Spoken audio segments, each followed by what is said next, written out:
श्री शिवाय नमस्तुभ्याम। हर हर महादेव। बहुत दिनों बाद गुरुजी पंडित प्रदीप मिश्रा जी द्वारा कथा शुरू हो गई है।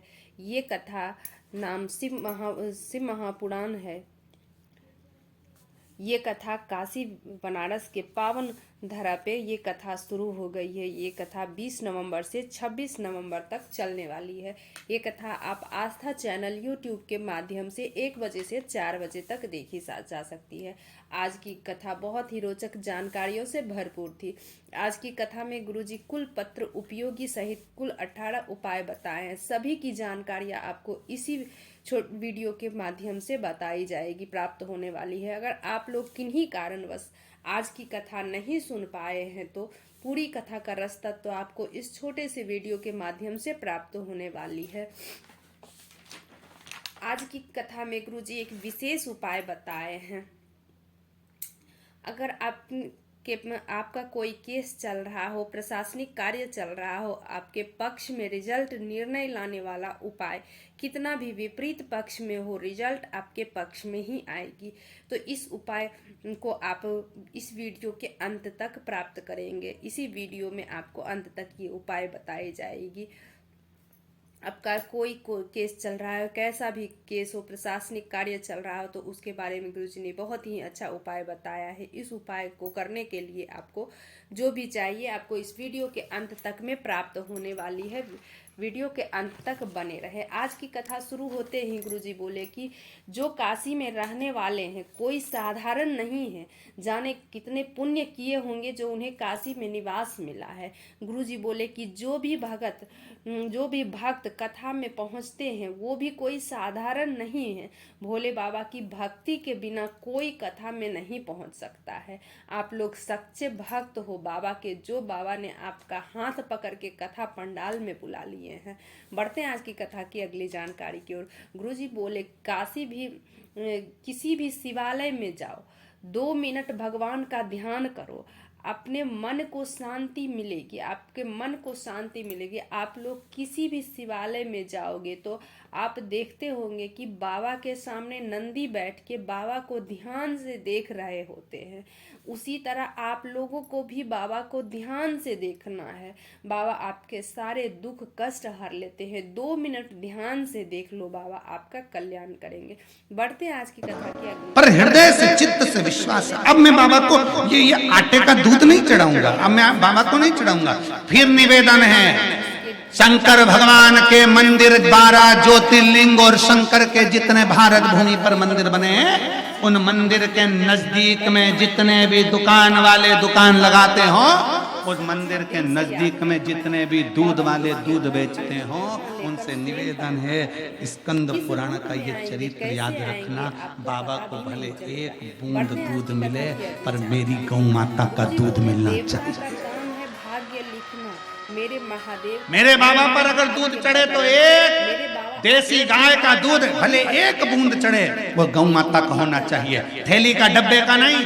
गौ माता का दूध बाबा को चढ़ाइए, भले 1 बूंद चढ़े। और नहीं है दूध गौ माता का दूध तुम्हारे पास में नहीं है तो बाबा को 1 लोटा जल समर्पित कर दीजिए। पर केमिकल का दूध ना चढ़ाओ, क्योंकि हम जिस शंकर के शिवलिंग पर केमिकल का दूध चढ़ाते हैं, शंकर भगवान का वो शिवलिंग धीरे धीरे छिन्न होता चले जाता है। उसके छिन्न होने का दोष हमको लगता है। इसलिए कल भी कथा में 2021 से नौकरी की तैयारी कर रहा था, पर उसे भरोसा नहीं था कि पेपर देता कुछ नंबर से रह जाता। तब मैंने बनारस में 2022 में अंतिम दिन की कथा सुनी। अपने बेटे को लेकर गई थी कथा सुनने को। आज मेरा बेटा ऑफिसर के पद पर कार्यरत है, उसी का आभार व्यक्त करने में कथा पंडाल में आई हूँ।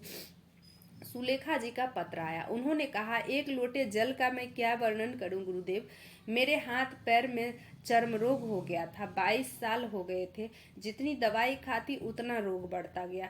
मैं 2 साल से आपकी कथा सुन रही हूँ। शिव जी पर 1 लोटा जल चढ़ाती, 1 बेलपत्री लेती।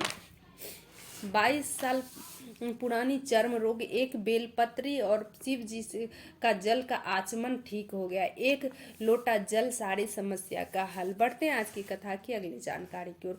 गुरुजी बोले, सारे देवताओं को 56 भोग लगते हैं पर महादेव को नहीं लगता। क्यों? क्योंकि भगवान भोलेनाथ अन्नपूर्णा को बोले हैं, मेरे दरवाजे पर जो भी आए अन्नपूर्णा आप मेरे भक्तों को 56 भोग खिला देना। अपने भक्तों के लिए महादेव 56 भोग छोड़े हैं। महादेव अमृत पीते नहीं पिलाते हैं, महादेव किसी से कुछ लेते नहीं देते हैं। बढ़ते हैं आज की कथा की अगली जानकारी को। और भगवान भोलेनाथ को सच्चे मन से, हृदय से जो माना है, विश्वास किया है, भगवान भोलेनाथ उसे कभी टूटने नहीं देते हैं, उसे कभी निराश नहीं होने देते हैं। महादेव को दिखावा नहीं पसंद है। बढ़ते हैं आज की कथा की अगली जानकारी की ओर।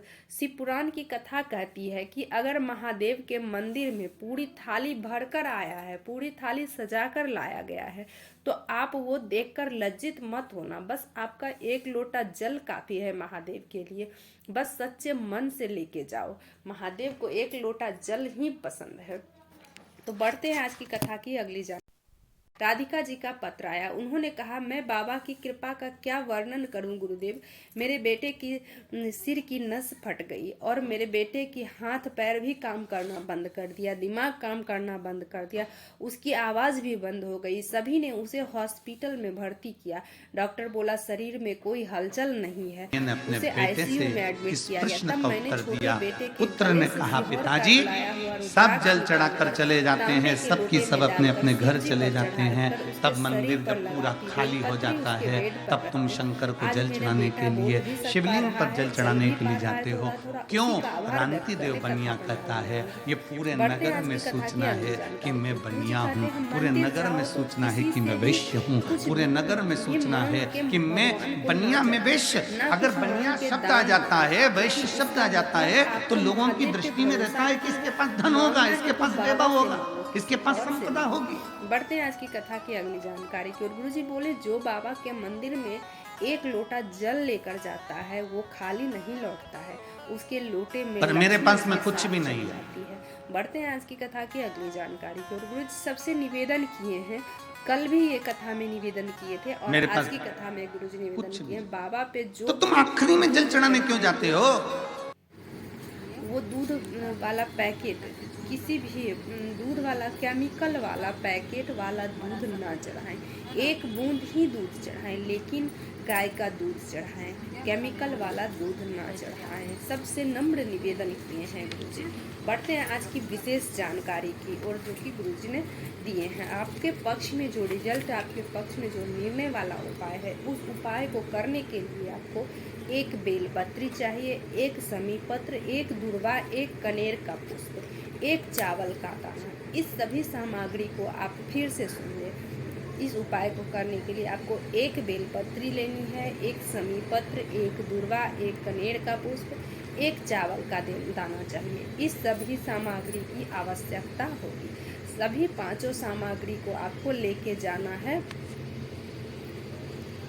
और रंगेश्वर महादेव, चंपेश्वर महादेव, कुंदकेश्वर महादेव के नाम से ये उपाय करना है। आप ये तीनों नाम फिर से सुनिए, रंगेश्वर महादेव, चंपेश्वर महादेव, कुंदकेश्वर महादेव। इन तीनों का स्मरण करते हुए बेलपत्री के पेड़ के नीचे उसी पेड़ की मिट्टी का उपयोग करते हुए एक शिवलिंग नुमा आकृति बना लेनी है। आप ध्यान से इस उपाय को सुनिए। बेलपत्री के वृक्ष के नीचे आपको जो भी मिट्टी मिले उस मिट्टी से एक शिवलिंग नुमा आकृति बना लेना है। आपको पार्थिव शिवलिंग का निर्माण करने की आवश्यकता नहीं है। बस बेलपत्री के पेड़ के नीचे मिट्टी से गोल आकृति का ढेला मिल जाए या मिट्टी से भी बना सकते हैं। सभी चीज़ें आपको अगर संभव है तो आप पार्थिव शिवलिंग का भी निर्माण कर सकते हैं। सभी चीज़ें लेकर बेलपत्री के वृक्ष के नीचे आपको जाना है। मिट्टी से आपने बनाया है उसके सामने जो मिट्टी की आकृति मिट्टी से बनाए हैं, गोलनुमा आकृति जो दी है आपने, उसके सामने पहले आपको एक दीपक जलाना है। दीपक में आप गोल बाती, लंबी बाती, कोई भी बाती उपयोग में ला सकते हैं, लेकिन ध्यान रहे आपको दीपक घी का ही जलाना है, होना चाहिए। इसके बाद आपको जो सामग्री लाए हैं सभी सामग्री को उस शिवलिंग पर अर्पित कर दें। पांचों सामग्री को आपको शिवलिंग पर समर्पित कर दें। उसके बाद आपको करना क्या है, उस आकृति का पानी डालकर विसर्जित कर देना है। उसी बेलपत्री के वृक्ष के नीचे आपको वो जो आकृति बनाई है, जिसपे सब चीज़ें आप समर्पित किए हैं, वो विसर्जित कर दें। वो पानी डाल के वहीं पे वो विसर्जित कर दें। उसके बाद आपको करना क्या, उस पर जो पांचों सामग्री आपने चढ़ाई है, वो सारी सामग्री आपको उठा लेनी है, और सारी सामग्री उठा के आपको वो घर ले आनी है, और घर लाके आपको एक लाल कपड़े में सारी सामग्री को लपेट के आपको पूजा स्थल पे या कोई भी शुद्ध जहाँ आपका स्थान हो, लॉकर में, गोदरेज में, अलमीरा में, कहीं भी, या पूजा के स्थान पे लाल कपड़े में लपेट के आपको रख देना है वो चीज़। आपका ये 21 दिन में कितना भी पुराना लंबा केस चल रहा हो, कुछ भी हो, ये रिजल्ट आपके पक्ष में ही आएगा। ये रिजल्ट आपको 21 दिन में ही पता चल जाएगा। इस उपाय को आप किसी भी दिन कर सकते हैं, जब आपका केस का कार्रवाई शुरू हो रहा हो, उससे कुछ दिन पहले आपको ये उपाय करना है। जब चाहें आप इस उपाय को कर सकते हैं। अगर उपाय आपको समझ ना आए तो कमेंट बॉक्स के जरिए आप पूछ सकते हैं। श्री शिवाय नमस्तुभ्यम, हर हर महादेव। ये वीडियो आपको कैसी लगी कमेंट बॉक्स में श्री शिवाय नमस्तुभ्यम, हर हर